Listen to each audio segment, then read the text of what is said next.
याद आया तुम्हें फूल बहुत पसंद है। तुम्हारे जवाब से पहले, हर फूल के मुरझाने से पहले एक नया फूल भेजा करूंगा। रुकिएगा मैडम, ये कंपनी का है, आप नहीं ले जा सकती। क्या वाकई में? क्या हो रहा है यहाँ? ये खातून कंपनी का फूल उठाकर ले जा रही थी। क्या बात है भाई, आप फूल उठाकर ले जा रही थी? आप जाए, मैं देखता हूँ। क्या मामला है मैडम?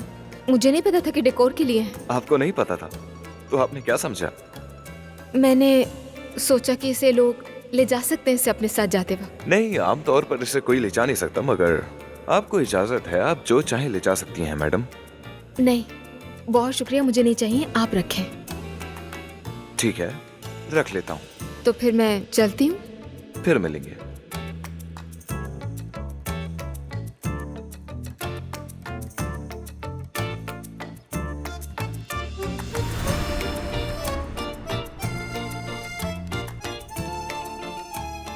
ये शारिक की तरफ से। हाय, मुझे लड़का बहुत पसंद है। हाय, मुझे भी पसंद है, हमारा होने वाला कुछ दामाद। ज्यादा जल्दी नहीं हो रहा सब? जल्दी कहाँ है? अरे ऐसे लड़के रोज नहीं मिलते, तुम बस मान लो मेरी बात।